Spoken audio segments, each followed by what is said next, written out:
Hello everyone, आज हम लोग कंडेंस मैटर फिजिक्स का टॉपिक करने वाले हैं यूनिट सेल और साथ के साथ ब्रेविस लेटिस करेंगे हम लोग।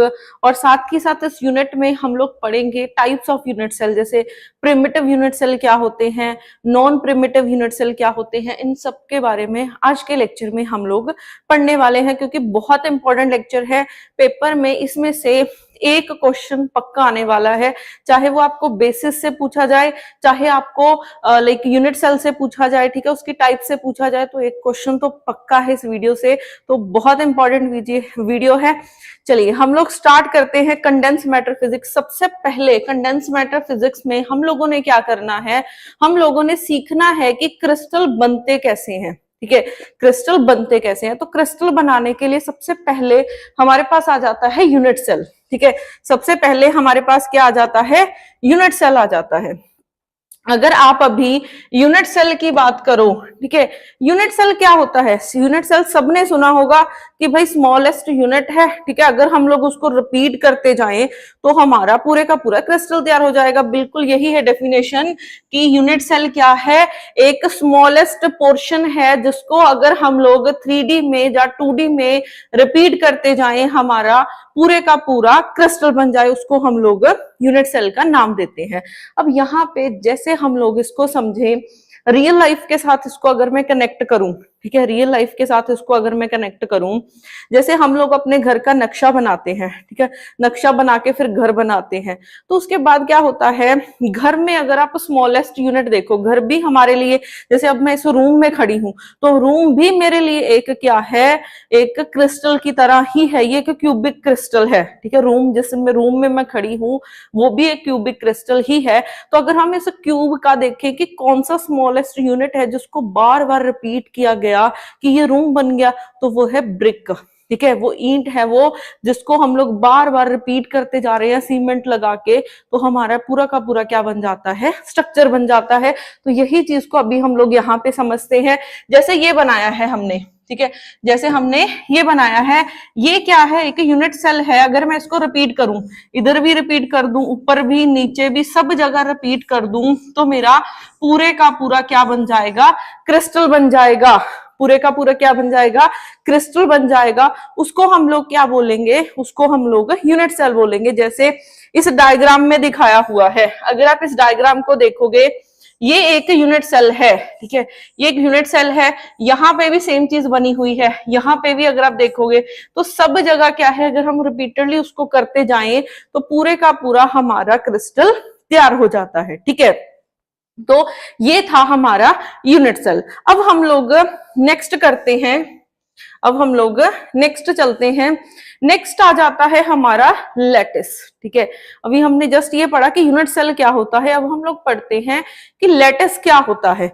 लैटिस क्या होता है हमारा, इसको समझने से पहले आप लोगों को एक चीज पता होनी चाहिए कि लाइक हम लोगों ने अपना घर बनाना है। ठीक है, हम लोगों ने अपना घर बनाना है, तो घर बनाने के लिए सबसे पहले क्या किया जाता है, घर बनाने के लिए सबसे पहले ये नहीं है कि हम लोगों ने लाइक लेबर लगा के स्टार्ट कर दिया कि भाई दीवारें, है ना, दीवारें स्टार्ट कर दो। नहीं, सबसे पहले घर बनाने के लिए नक्शा बनाया जाता है। ठीक है, सबसे पहले क्या बनाया जाता है, नक्शा बनाया जाता है। नक्शा बनाया जाएगा, हम लोग देखेंगे, ठीक है, हम लोग देखेंगे लाइक कि यहाँ पे हमने एक रूम बनाना है, यहाँ पे रूम बनाना है, यहाँ पे हमने ड्राइंग रूम बनाना है, यहाँ पे हमने किचन बनानी है। ठीक है, तो हम लोग पहले एक इमेजिनरी पॉइंट्स लेट करते हैं, इमेजिनरी पॉइंट्स लेट करते हैं कि यहाँ यहाँ मेरे को ये चीज बनानी है।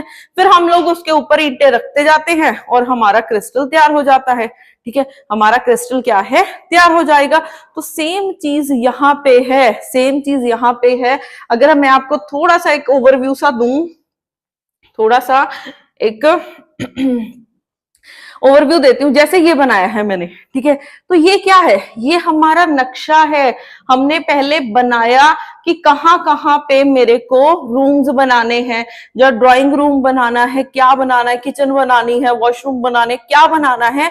सबसे पहले हम लोगों ने लेट किया उसको, जैसे इमेजिनरी पॉइंट्स में उतारा, फिर हमने वहां वहां जहां जहां हमने इमेजिनरी पॉइंट्स में बनाया था वैसी डिट्टो चीज हमने यहाँ पे उतार दी। वहां पे हमने दीवारें खड़ी की, ठीक है, वहां पे दीवारें खड़ी की और हमारा घर बन गया, तो क्रिस्टल खड़ा हो गया ना। तो सेम चीज अब बारी आती है क्रिस्टल स्ट्रक्चर बनाने की। तो क्रिस्टल स्ट्रक्चर में पहले हमें ये पता होना चाहिए, जैसे NaCl का स्ट्रक्चर है, ठीक है, NaCl का स्ट्रक्चर बनाना है तो पहले ये पता होना चाहिए ना कि हमने एटम कहाँ पे प्लेस करने हैं। तो हम लोग सबसे पहले क्रिस्टल बनाने के लिए सबसे पहले एक इमेजिनरी पॉइंट सिलेक्ट करेंगे, एरा ऑफ पीरियोडिक लैटिस। देखो डेफिनेशन, लैटिस क्या बोलता है, lattice is a periodic arrangement of imaginary points in a space. एक हम लोग इमेजिनरी पॉइंट्स जो एक पीरियोडिक वे में, ठीक है, पीरियोडिक वे में अरेंज किए हुए हैं हमने, तो हम लोग वो क्या कर लेते हैं, लेट कर लेते हैं। तो जो ये इमेजिनरी पॉइंट्स हैं इनको क्या बोला जाता है, लैटिस बोला जाता है। तो अब जब भी आपको पेपर में कहीं पे भी आप रीड आउट कर रहे हो कि लैटिस है, तो लैटिस के साथ कंपैरिजन करो उसको रियल लाइफ के साथ। जैसे घर का नक्शा, नक्शा एक तरह का लैटिस है, इमेजिनरी पॉइंट्स है, ठीक है। तो हम लोगों ने डिसाइड कर लिया कि जहां जहां मैंने डॉट लगाया हुआ है वो पॉइंट्स हैं, जहां पे मैं अगर एटम्स प्लेस कर दूं तो मेरा क्या बन जाएगा, क्रिस्टल बन जाएगा, ठीक है। अब हम लोग चलते हैं नेक्स्ट, ठीक है, अब हम लोग नेक्स्ट चीज चलते हैं। जैसे इस पॉइंट्स में हर एक चीज के लिए, ठीक है, हर एक चीज को डिफाइन करने के लिए हमारे पास कुछ ना कुछ नंबर्स होते हैं। लाइक हम लोगों ने लास्ट एटॉमिक फिजिक्स किया है, तो एटॉमिक फिजिक्स में हमने क्या किया है कि जो एटम में इलेक्ट्रॉन पड़ा हुआ है, एटम में इलेक्ट्रॉन पड़ा हुआ है, तो उसको डिफाइन करने के लिए कि इलेक्ट्रॉन कौन से शेल में प्रेजेंट है, कौन से सब शेल में प्रेजेंट है, इसकी एनर्जी कितनी है, इसकी स्पिन कितनी है, तो वो सब चीजों को, मतलब इलेक्ट्रॉन को डिस्क्राइब करने के लिए मेरे को 4 नंबर्स की जरूरत पड़ती है, जिसको हम लोग क्वांटम नंबर्स बोलते हैं। ये सबने पढ़ा होगा, ठीक है, इसको क्या बोलते हैं, क्वांटम नंबर्स, ठीक है। जैसे अब मान लीजिए आप लोगों ने मेरे को डिस्क्राइब करना है, ठीक है, आप लोगों ने मेरे को डिस्क्राइब करना है कि मैं कहाँ पे हूं, मेरी पोजीशन क्या है, तो आप मेरे ऊपर कोऑर्डिनेट सिस्टम बनाओगे, ठीक है, मेरे ऊपर कोऑर्डिनेट सिस्टम बनाओगे, मैं यहाँ पे खड़ी हूँ, ठीक है, तो आप बताओगे कि मैं इतने एक्स में हूँ, इतने वाई में हूँ, इतने जेड में हूँ, ठीक है, इतने एक्स में हूँ, इतने वाई में हूँ, इतने जेड में हूँ। तो यहाँ पे क्या है, मेरी पोजीशन कोऑर्डिनेट से आप लोग मेरे को कंप्लीटली डिस्क्राइब कर सकते हो, ठीक है। तो यहाँ पे पोजीशंस की जरूरत पड़ी, ठीक है। अब अगर मैं बोलूं कि आपका क्रिस्टल है, ये एटम है, तो इस एटम की क्या पोजीशन है वो भी फाइंड करनी है। तो अगर हम लोग कंडेंस मैटर फिजिक्स पढ़ रहे हैं, क्रिस्टल्स के बारे में पढ़ रहे हैं, तो आपको ये तो पता होना चाहिए ना कि क्रिस्टल में है क्या, एटम्स किस पोजीशन पे पड़े हैं, तो सब सर्च करनी है हमने। तो एट द एंड कंक्लूजन क्या है इस चीज को समझाने का, कि अगर आपने एटम्स या फिर पॉइंट्स की, लेटेस्ट पॉइंट्स की अगर हमने पोजीशन फाइंड करनी है, तो उसके लिए मेरे को 3 पैरामीटर्स की जरूरत पड़ी, जिसको हम लोग नाम दे देते हैं लेटेस्ट पैरामीटर्स का। अगर हम 2D में हैं तो मेरे को 2 पैरामीटर्स की जरूरत है, अगर मैं 3D में हूं तो मेरे को 3 पैरामीटर्स की जरूरत है, ठीक है, मेरे को 3 पैरामीटर्स की जरूरत है, ठीक है। तो अब देखो, अगर 2D है तो 2 पैरामीटर्स की जरूरत पड़ेगी, अगर 3D है तो 3 पैरामीटर्स की जरूरत पड़ेगी। अब यहाँ पे एक चीज है जो बहुत आपको नोट डाउन करने वाली है, इस पे बॉक्स में बंद करके लाइन में स्टार बना के लिख लेना जब भी लेटेस्ट पॉइंट, क्योंकि ये बहुत यूज होने वाला है आगे, कि जब भी हम लोग लेटेस्ट पैरामीटर्स चूज किया करेंगे तब हम लोगों ने मिनिमम डिस्टेंस देखना है, ठीक है, मिनिमम डिस्टेंस देखना है, मिनिमम डिस्टेंस बिटवीन 2 पॉइंट्स, ये की पॉइंट है जो बहुत ही ज्यादा इंपॉर्टेंट है, ये वाला पॉइंट बहुत ही ज्यादा इंपॉर्टेंट है कि हम लोगों ने लेटेस्ट पैरामीटर चूज करने हैं, दो पॉइंट्स के बीच में डिस्टेंस देखेंगे तो वो हमने ऐसे चूज करने हैं कि जो डिस्टेंस है उन दोनों के बीच में वो कौन से दो एटम्स लेने हैं, वो हमारे क्या होने चाहिए, उनके बीच में मिनिमम डिस्टेंस होना चाहिए। अब इस चीज को थोड़ा सा मैं एक्सप्लेन करती हूँ, इस चीज को थोड़ा सा अभी मैं एक्सप्लेन करती हूँ। देखो यहां पे एक्सप्लेन करते हैं इसको। तो लेटिस अरेंजमेंट बनी हुई है, ठीक है, लेटिस अरेंजमेंट बनी हुई है। मान लो आपके पास ये बना हुआ है, एक ये है, एक ये एटम्स पड़े हुए हैं, ऐसे बनी हुई है अरेंजमेंट, ठीक है, ऐसे बनी हुई है अरेंजमेंट। तो अब यहां पे क्या है, यहां पे क्या है, मैंने क्या करना है, एक मिनट,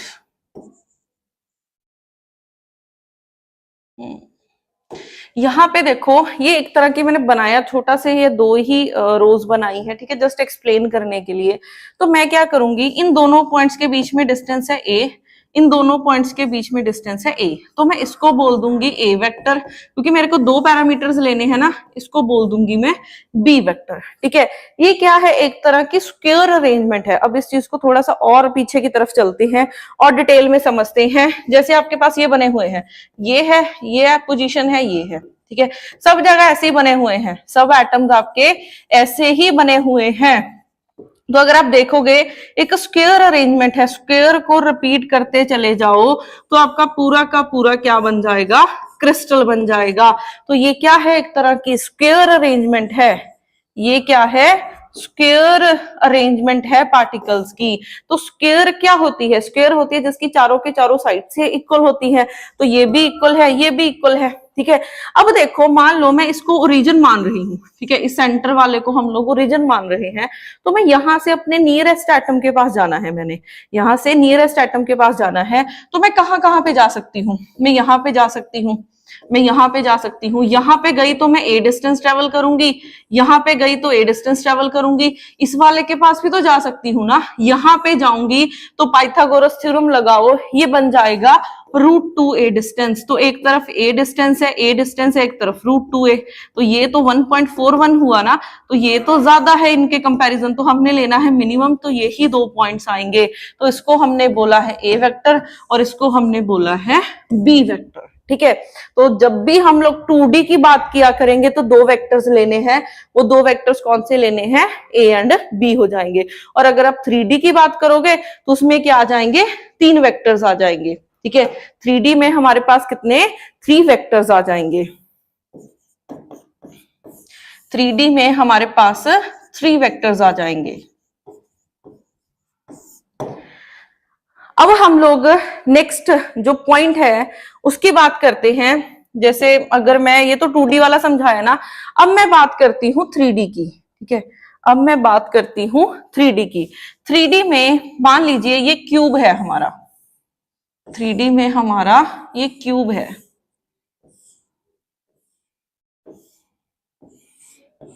ठीक है, ये हमारा क्यूब है। तो क्यूब क्या होता है, क्यूब भी एक ऐसा स्ट्रक्चर होता है जिसकी तीनों की तीनों साइड्स क्या होती हैं, इक्वल होती हैं। तो अगर मैं सेंटर से देखूं, यहां से यहां तक भी ए डिस्टेंस है, यहां से यहां तक भी ए डिस्टेंस है, यहां से यहां तक भी ए डिस्टेंस है, तो हम लोग इसको बोल देते हैं ए वेक्टर, इसको बोल देते हैं बी वेक्टर और इसको बोल देते हैं सी वेक्टर। तो 3D में हमारे पास 3 लेटिस वेक्टर्स होते हैं, 3 लेटिस पैरामीटर्स होते हैं, तो वो मैंने यहाँ पे बना दिए हैं, ठीक है। मिनिमम डिस्टेंस कॉर्नर्स के पास ही जा सकते हैं, इसलिए मैं कॉर्नर्स के पास ही गई। अब ये मिनिमम डिस्टेंस कॉर्नर वाला ही क्यों है, अभी हमारा जो नेक्स्ट लेक्चर आएगा सिंपल क्यूबिक का, उसमें ये चीज एक्सप्लेन हो जाएगी, ठीक है। अब ए बी सी 3 पैरामीटर्स है, वो तो आपको पता चल गया। अब एंगल्स भी हमने देखने होते हैं, हमने सेकंड चीज एंगल्स भी देखने होते हैं। जैसे हमने लास्ट अभी बनाया था इन दोनों के बीच में, जैसे ये ए है, इस तरफ बनाया था बी, तो इन दोनों के बीच में एंगल है, ठीक है, इस एंगल को हम लोग गामा से डिनोट कर देते हैं। इन दोनों के बीच में वैसे एंगल कितना है, 90 डिग्री। ऐसे ही यहाँ पे 3 है तो 3 एंगल्स बनेंगे, ठीक है, यहाँ पे 3 है तो 3 एंगल्स बनेंगे। तो अगर हम यहां से बात करें यहाँ पे बात करते हैं आप लोगों ने कैसे लेना है एंगल्स पे। देखो मेन बच्चे 99% बच्चे गलतियां करते हैं, तो आपको गलती नहीं करनी है। एंगल्स पे एक बार फटाफट से देख लेते हैं कि कैसे होता है। जब भी एंगल करना होता है, ये हमारी एक्स एक्सिस है, मान लीजिए ये वाई एक्सिस है, ठीक है, ये हमारी जेड एक्सिस है। एक्स के सामने, एक्स के सामने होता है अल्फा, इस चीज को नोट डाउन कर लो। एक्स के सामने होता है अल्फा, वाई के सामने होता है बीटा, और जेड के सामने होता है गामा। तो ये एक्स एक्सिस है तो इसके सामने कौन है? अल्फा। ये वाई एक्सिस है, इसके सामने कौन है? बीटा। ये जेड एक्सिस है, इसके सामने कौन है? गामा। तो बस इतनी चीजें याद रखनी है। और जो अल्फा बीटा गामा होते हैं, इन तीनों को क्रिस्टलोग्राफिक एंगल्स बोला जाता है। ठीक है, तो अल्फा बीटा गामा आपने कहां पे प्लेस करने हैं, ये भी एक इंपॉर्टेंट चीज है। तो इसको फटाफट से एक बार लिख लो, फिर करते हैं नेक्स्ट टॉपिक।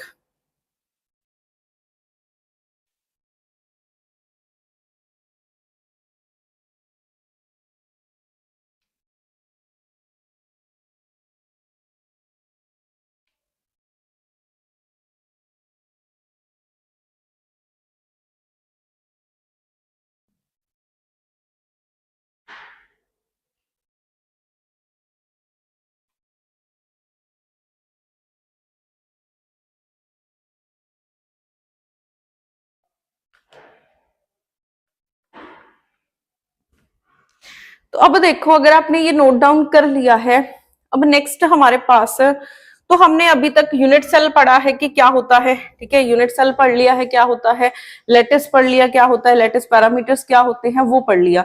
अब हम लोगों ने नक्शा बना लिया, अब घर तैयार करना है हमने, ठीक है, अब हमने घर तैयार करना है। तो घर तैयार करने के लिए यहाँ पे तो एक तरफ घर तैयार करने के लिए हमें ब्रिक चाहिए, ईंटें चाहिए, वो हम लगाते हैं। यहाँ पे क्या चाहिए, यहाँ पे हम लोग एटम्स प्लेस करते हैं। हम लोगों ने पहले देख लिया कि यहाँ भी मेरे को एटम्स रखने हैं, तो मैंने लेटिस बना लिया। अब मेरे को वहां पे एटम्स रखने हैं। अगर डायमंड का स्ट्रक्चर है, अगर डायमंड का स्ट्रक्चर है तो आप लोग कार्बन रखोगे। NaCl का स्ट्रक्चर बना रहे हो तो NaCl रखोगे। तो वो डिफरेंट डिफरेंट स्ट्रक्चर्स हम लोग करेंगे। ग्रेफाइट का स्ट्रक्चर है, जिंक सल्फाइड का स्ट्रक्चर है, बहुत सारे स्ट्रक्चर्स है। तो हर एक में लेटिस सेम है बट एटम्स क्या है, डिफरेंट डिफरेंट है। तो इस चीज को समझना कि क्रिस्टल बनाने के लिए दो चीजों की रिक्वायरमेंट है। एक होना चाहिए लेटिस, ठीक है, एक होना चाहिए बेसिस। बेसिस क्या है? बेसिस बेसिकली एटम्स हैं। बेसिस क्या है? An atom. एटम एक सिंगल एटम भी हो सकता है, जैसे डायमंड क्या है, सिर्फ कार्बन से बना होता है तो वो सिंगल एटम है। तो बेसिस हमारा एक एटम भी हो सकता है और ग्रुप ऑफ एटम्स भी हो सकते हैं, वो ग्रुप ऑफ एटम्स भी हो सकते हैं। तो हम लोग क्या करेंगे, बाय अटैचिंग, है ना, हमने क्या कर लिया, बेसिस बना लिया। हर एक बेसिस को, ठीक है, इस बेसिस को हर एक लेटेस्ट पॉइंट पे हम लोग प्लेस करते चले जाएंगे और हमारा क्या बन जाएगा, क्रिस्टल बन जाएगा। तो बेसिकली अगर हम लोग देखें, क्रिस्टल बनाने के लिए मेरे को दो चीजों की जरूरत है, एक चाहिए लेटिस और एक चाहिए बेसिस। हर एक पोजीशन पे हम लोग, हर एक लेटिस पॉइंट पे हम लोग बेसिस रखेंगे, हमारा क्या बन जाएगा, क्रिस्टल बन जाएगा। ठीक है, अब हम लोग थोड़ा सा स्टडी करते हैं बेसिस के बारे में। अब हम लोग थोड़ा सा स्टडी करते हैं बेसिस के बारे में कि बेसिस होता क्या है। ठीक है, जैसे ये डायग्राम बनाया हुआ है, इस डायग्राम में अगर आप देखोगे, इस डायग्राम में अगर आप देखोगे तो इस डायग्राम में क्या है, ये हमारा एक स्ट्रक्चर है, ये हमारा एक स्ट्रक्चर है जिसमें हमारे पास हमने लेटिस की, ये लेटिस बना लिए हैं हमने। फिर हमने ले लिया बेसिस, तो इस बेसिस को हर एक लेटिस पॉइंट के ऊपर प्लेस कर देंगे तो हमारा क्या बन जाएगा, क्रिस्टल। तो lattice plus basis, lattice plus basis हमारा क्या बन जाएगा, क्रिस्टल बन जाएगा। ये हमारा क्या बन जाएगा, क्रिस्टल बन जाएगा। ठीक है, तो अब हम लोग थोड़ा सा बेसिस के ऊपर देखते हैं, क्योंकि बेसिस इंपॉर्टेंट है, इसके बेस पे पेपर में क्वेश्चंस आ जाते हैं। ठीक है, बेसिस अब दो तरह का, दो क्या बहुत तरह का हो सकता है। लाइक फॉर एग्जांपल, बेसिस में एक एटम भी हो सकता है। ठीक है, जैसे हम लोग ग्रेफाइट का स्ट्रक्चर बनाते हैं, हम लोग ग्रेफाइट का स्ट्रक्चर बनाते हैं, ग्रेफाइट में सिर्फ कार्बन यूज होता है। तो अगर सिंगल कार्बन यूज हो रहा है तो इसमें, इसको आप क्या बोल सकते हो, वन एटम बेसिस। इसको क्या बोल सकते हो, वन एटम बेसिस। अब मान लीजिए वन एटम बेसिस है, वन एटम बेसिस को और नाम दे देते हैं, वन एटम बेसिस को मोनोटॉमिक बोला जाता है, ठीक है। वन एटम बेसिस को क्या बोला जाता है, मोनोटॉमिक बोला जाता है। अब मैं मान लीजिए मैं NaCl के क्रिस्टल की बात कर रही हूं, NaCl के क्रिस्टल में क्या है, Na एंड Cl दो एटम्स है, तो दो एटम्स को मेरे को रिपीटेडली रखना पड़ेगा लेटिस के ऊपर ताकि हमारा पूरा क्रिस्टल बन जाए। तो कितने एटम्स का यूज हुआ, दो का यूज हुआ। ग्रेफाइट बनाने के लिए कार्बन का सिंगल एटम था तो वन एटम बेसिस, मतलब उसको मोनोटॉमिक बोला गया। और अगर मैं NaCl के क्रिस्टल की बात करती हूं तो इसमें दो एटम्स की जरूरत पड़ी मुझे, ठीक है, क्रिस्टल बनाने के लिए, तो ये हमारा क्या है, टू एटम बेसिस है। ये हमारा टू एटम बेसिस है और टू एटम बेसिस को क्या बोला जाता है, डायटोमिक, ठीक है। ये इसको क्या बोला जाता है, डायटोमिक। जैसे मान लीजिए जिंक सल्फाइड का स्ट्रक्चर है, तो इसको भी एक जिंक की जरूरत पड़ी, एक सल्फाइड की जरूरत पड़ी, तो दो एटम्स की जरूरत पड़ी, ठीक है मुझे। तो इसलिए ये भी आपका क्या है, टू एटम बेसिस है। ये भी आपका क्या है, टू एटम बेसिस है, ठीक है। अब हम लोग नेक्स्ट और एग्जांपल्स की बात करते हैं। नेक्स्ट और एग्जांपल्स की बात करते हैं हम लोग, लाइक फॉर एग्जांपल जैसे ये एक क्वेश्चन आया हुआ था CSIR नेट के केस में, ठीक है। ये आया हुआ था क्वेश्चन CSIR नेट के केस में, ये था, ठीक है।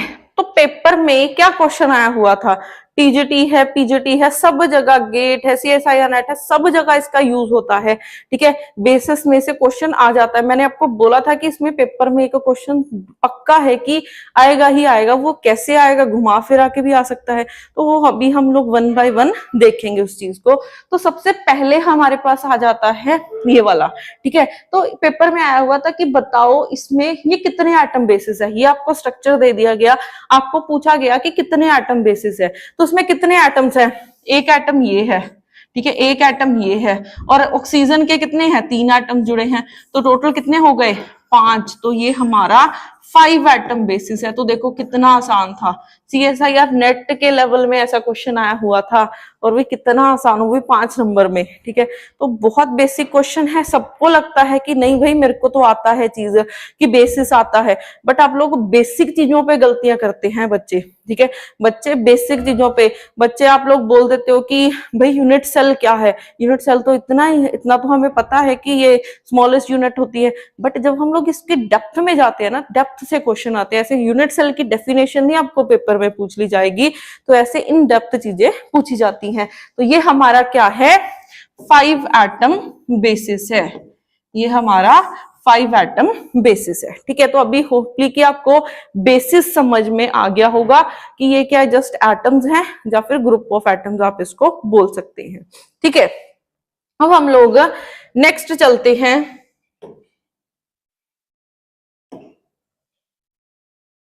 अब हम लोग नेक्स्ट चलते हैं टाइप्स के ऊपर, ठीक है।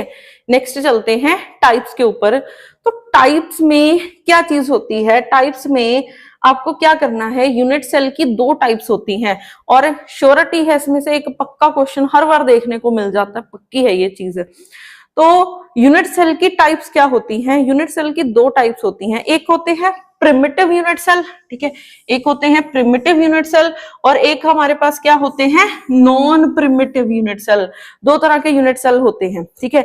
अब आप लोग ये देख लो कि ऐसा यूनिट सेल, ठीक है, ऐसा यूनिट सेल जिसमें क्या है, अगर ये यूनिट सेल बना है, अगर इसमें सिर्फ एक लेटेस्ट पॉइंट आए, सिर्फ एक लेटेस्ट पॉइंट आए तो उसको आप लोग प्रिमिटिव बोलेंगे, और अगर एक से ज्यादा लेटेस्ट पॉइंट आते हैं तो उसको हम लोग नॉन प्रिमिटिव यूनिट सेल बोलेंगे।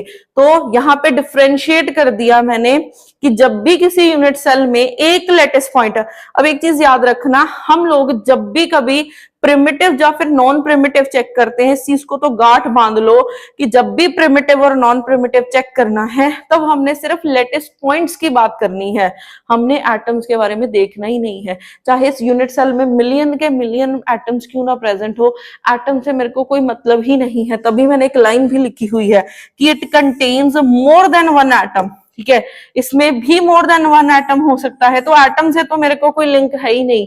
तो प्रिमिटिव और नॉन प्रिमिटिव किस वजह से बना कि अगर एक लैटिस पॉइंट है तो वो प्रिमिटिव कहलाएगा, अगर एक से ज्यादा लैटिस पॉइंट्स है, जितने मर्जी आ जाए ज्यादा, तो वो नॉन प्रिमिटिव कहलाएगा। इस चीज को थोड़ा सा अभी हम लोग समझते हैं, ठीक है। अब हम लोग इसको थोड़ा सा समझते हैं कि ये कैसे है, ठीक है।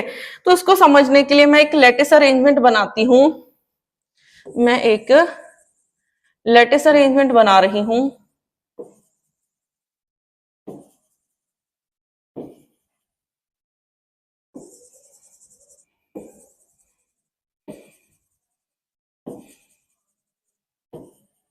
ये मैं एक लैटिस अरेंजमेंट बना रही हूं एटम्स की, ठीक है।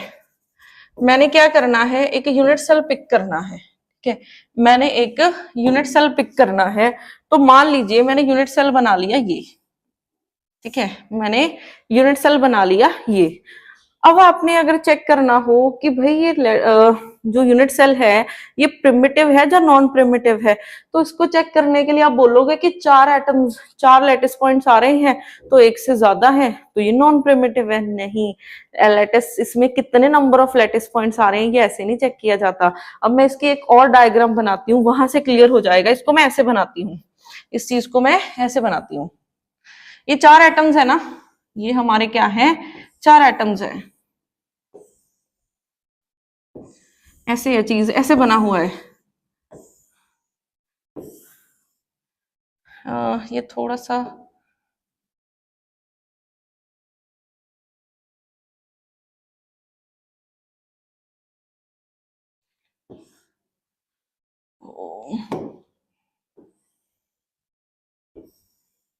ये बना हुआ है आपके पास, ठीक है। ये थोड़ी सी ना लाइन सेंटर से पास होनी चाहिए, मेरी ड्राइंग थोड़ी ऐसी वैसी है, सेंटर से पास कर लेना। जैसे ये वाला फर्स्ट वाला हुआ है ना, वैसे इसको थोड़ा सा सेंटर से पास कर लेना, या फिर इसको हम लोग थोड़ा सा दोबारा से ही बना लेते हैं, थोड़ा क्लियर हो जाएगा।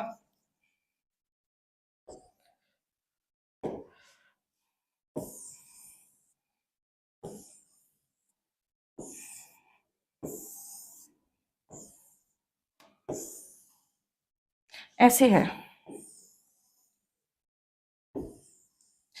ठीक है। हमने क्या बनाया है, ये बनाया है ना मैंने, एक यूनिट सेल ड्रॉ किया हुआ है यहाँ पे, तो सेम चीज ये यूनिट सेल है हमारा, ये हमारा क्या है, यूनिट सेल है। और जो ये मैंने सर्कल से बनाए हैं ये हमारे लेटेस्ट पॉइंट्स हैं, ठीक है। अब हमने, मेरा काम क्या है, मेरे को देखना है कि इस यूनिट सेल में कितने नंबर ऑफ लेटेस्ट पॉइंट्स आ रहे हैं। तो अगर आप देखोगे ये वाला जो एटम है, ये वाला एटम क्या है, एक तो इधर देखो, आप थोड़ा सा इधर देखना सबसे पहले, ये वाला जो कॉर्नर वाला एटम है, एक तो ये इसके साथ कनेक्ट है, ऐसे ही इधर भी बनेगा क्योंकि यूनिट सेल है, तो ऊपर नीचे सब जगह है। तो ये टोटल कितने के साथ, चार के साथ अटैच है, एक ही लेटेस्ट पॉइंट चार के साथ अटैच है, तो इसका मतलब एक में कंट्रीब्यूशन कितने की आएगी, 1/4 की। अब आप इस चीज को थोड़ा सा इधर से समझो कि अगर ये वाला एटम है तो ये चार में डिवाइड हो चुका है, तो इस वाले यूनिट सेल में तो सिर्फ इतना ही पार्ट आएगा ना, ठीक है, 1/4 पार्ट ही आएगा, ठीक है। और अगर आप इधर से देखोगे, इधर से भी 1/4 पार्ट आ रहा है, इधर से भी 1/4 पार्ट आ रहा है, इधर से भी 1/4 पार्ट आ रहा है। तो कॉर्नर पे टोटल चार पॉइंट्स प्रेजेंट है, 4 पॉइंट प्रेजेंट है, तो सबसे कंट्रीब्यूशन कितने की आ रही है, 1/4 की। तो टोटल आपके पास कितना आया, एक। तो इसमें एक लेटिस पॉइंट आ रहा है, तो ये हमारा क्या कहलाएगा, primitive lattice, primitive unit cell कहलाएगा। ये हमारा क्या कहलाएगा, प्रिमिटिव यूनिट सेल कहलाएगा। तो हम लोग ऐसे चेक करते हैं कि किसी में, ठीक है, किसी में कितने नंबर ऑफ लेटिस पॉइंट्स हैं, तो कंट्रीब्यूशन चेक करनी है उसकी, ठीक है, उसकी क्या चेक करनी है, कंट्रीब्यूशन हमने चेक करनी है। अब इसी चीज को थोड़ा सा और देखते हैं, और एग्जांपल्स करते हैं हम लोग, लाइक यस, ये बनाते हैं।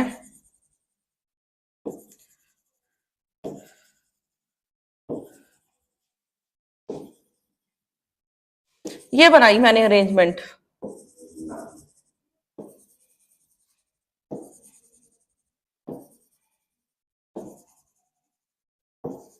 ठीक है, मैंने ये अरेंजमेंट बनाई है।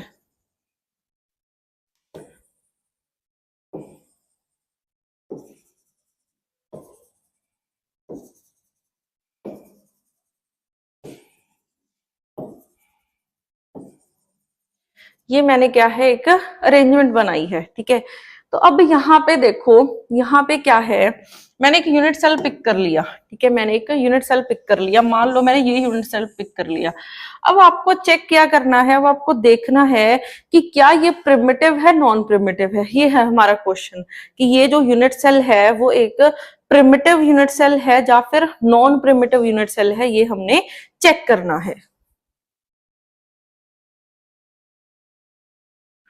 तो प्रिमिटिव या फिर नॉन प्रिमिटिव चेक करने के लिए हम लोग देखेंगे कि अगर एक लेटेस्ट पॉइंट आया तो वो प्रिमिटिव है, अगर एक से ज्यादा आए तो वो नॉन प्रिमिटिव है। तो कॉर्नर वाली तो हम लोग ऑलरेडी चीज देख चुके हैं, इसके अराउंड बहुत सारे और यूनिट सेल बनेंगे, ठीक है। तो जो कॉर्नर से आएगा, कॉर्नर से क्या है 1/4 की कंट्रीब्यूशन आती है, तो कॉर्नर से तो हमें एक एटम मिलेगा। अब इस चीज को और थोड़ा सा बना लेते हैं, ठीक है, और इसको साइड में बना लेते हैं। ये है आपके पास, ठीक है, ये है एटम्स और एक आपका सेंटर में प्रेजेंट है, ठीक है। तो अगर आप इसको देखोगे, ये मेरा यूनिट सेल है, ये जो मैंने अभी मार्क किया है इसको माना है हमने यूनिट सेल। तो इसमें 1/4 पार्ट यहां से आ रहा है, 1/4 पार्ट यहां से आ रहा है, 1/4 पार्ट यहां से आ रहा है, 1/4 पार्ट यहां से आ रहा है, क्योंकि मैं इस यूनिट सेल में देखना चाहती हूँ। बाकी इसमें चला गया, इसमें चला गया, इसमें चला गया, ठीक है, 4 के साथ कनेक्ट है वो। तो कॉर्नर से हमें 4 कॉर्नर्स हैं और कंट्रीब्यूशन आ रही है 1/4 की, तो एक लेटेस्ट पॉइंट आया, ठीक है।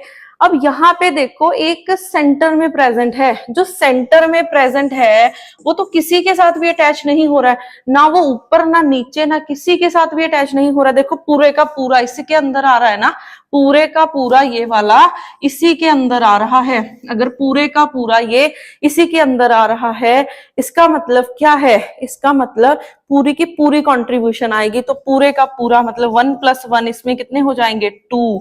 तो इस वाले यूनिट सेल में 2 लेटेस्ट पॉइंट प्रेजेंट हैं। इसमें कितने हैं 2 लेटेस्ट पॉइंट प्रेजेंट हैं। तो अगर 2 लेटेस्ट पॉइंट प्रेजेंट हैं तो ये हमारा क्या कहलाएगा, नॉन प्रिमिटिव यूनिट सेल कहलाएगा। ये हमारा क्या कहलाएगा, नॉन प्रिमिटिव यूनिट सेल कहलाएगा, ठीक है। और एग्जांपल्स कर लेते हैं, इस चीज को नोट डाउन कर लो, इसका स्क्रीनशॉट ले लो जल्दी से।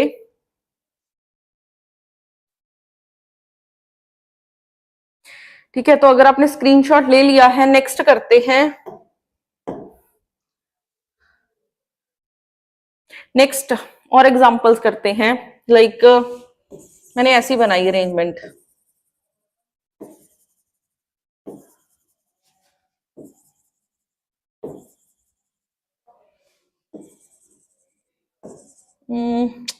रुको,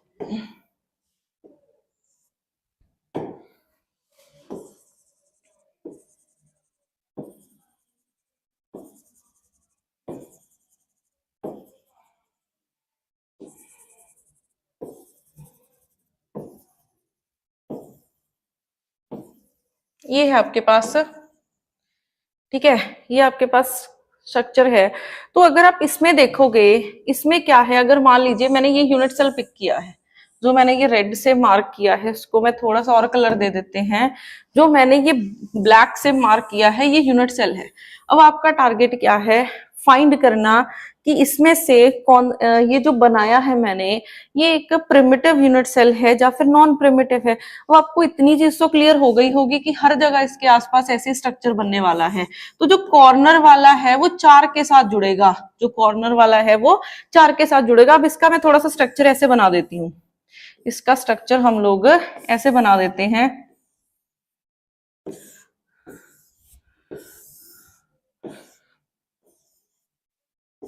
ऐसे है, ठीक है।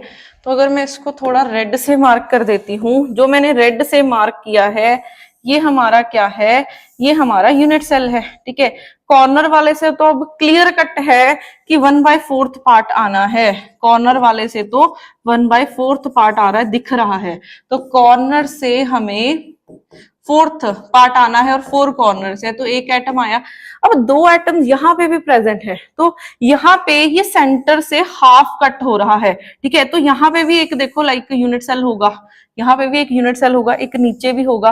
तो ये वाला जो एटम है ये एक ऊपर एक नीचे सिर्फ दो के साथ अटैच हो रहा है। ऐसे ही ये वाला एक ऊपर एक नीचे, इसका मतलब इसका हाफ पार्ट इसके अंदर आ रहा है, इसका भी हाफ पार्ट इसके अंदर आ रहा है। तो दो एटम्स ऐसे हैं जिसका हाफ पार्ट इसके अंदर आ रहा है, तो यहां से आएगा 1। तो 1 + 1 कितना हो जाएगा 2। तो अगर इसमें 2 लैटिस पॉइंट आ रहे हैं, इसमें 2 लैटिस पॉइंट आ रहे हैं, तो ये हमारा नॉन प्रिमिटिव कहलाएगा। ये हमारा क्या कहलाएगा? नॉन प्रिमिटिव यूनिट सेल कहलाएगा। ठीक है, फटाफट से इस चीज का स्क्रीनशॉट ले लो, क्योंकि पेपर में श्योरिटी है क्वेश्चन इसमें से पूछे जा सकते हैं।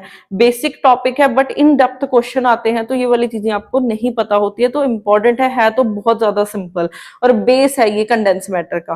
ठीक है, अब उसके बाद हम लोग अभी फटाफट से कर लेते हैं नेक्स्ट हमारे पास जैसे अरेंजमेंट बनाते हैं। नेक्स्ट अरेंजमेंट ऐसी बनाते हैं कुछ,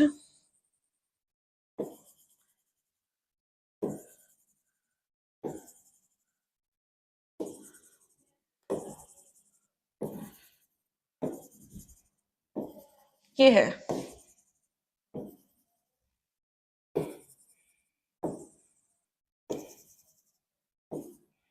ठीक है, ऐसी कुछ अरेंजमेंट बनी हुई है। तो अगर आप इस अरेंजमेंट में देखोगे, मैंने यूनिट सेल पिक कर लिया ये वाला। ठीक है, मैंने यूनिट सेल ये वाला पिक कर लिया। अब हमारा काम क्या है, ये देखना कि ये एक प्रिमिटिव यूनिट सेल है या फिर नॉन प्रिमिटिव यूनिट सेल है, ये हमने देखना है। ठीक है, हमने क्या देखना है कि ये एक प्रिमिटिव यूनिट सेल है या फिर एक ये नॉन प्रिमिटिव यूनिट सेल है, ये हमने देखना है। ठीक है, तो अब यहाँ पे देखो, यहाँ पे सिर्फ इसमें कॉर्नर पे तो कोई पॉइंट है ही नहीं, सिर्फ एक सेंटर में है और सेंटर वाला पूरे का पूरा इसके अंदर ही आ रहा है, तो इसमें सिर्फ एक ही लैटिस पॉइंट आ रहा है। इसमें सिर्फ अगर 1 ही लैटिस पॉइंट आ रहा है तो ये एक प्रिमिटिव यूनिट सेल कहलाएगा। ये एक प्रिमिटिव यूनिट सेल कहलाएगा। अब मैं आप लोगों के लिए एक होमवर्क छोड़ रही हूं। ठीक है, आप लोगों को डिफरेंशिएट करना है कि कौन सा प्रिमिटिव है कौन सा नॉन प्रिमिटिव है। एग्जांपल्स करवा रही हूं, अभी मैं बनाती हूं। ठीक है, एक बार रिवाइज कर लेना कि कौन सा प्रिमिटिव है कौन सा नॉन प्रिमिटिव है। फर्स्ट ये है। ठीक है, हम सारे कर चुके हैं, बट इसको दोबारा से कॉपीज पे बना के देखो, चेक करो कि कौन सा प्रिमिटिव है कौन सा नॉन प्रिमिटिव है। सेकंड है ये।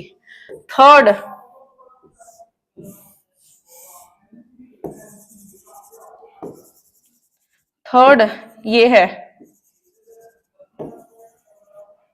ठीक है, फिर उसके बाद फोर्थ,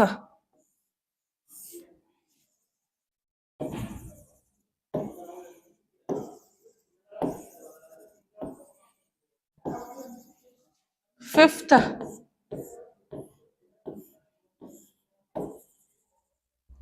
सिक्स्थ,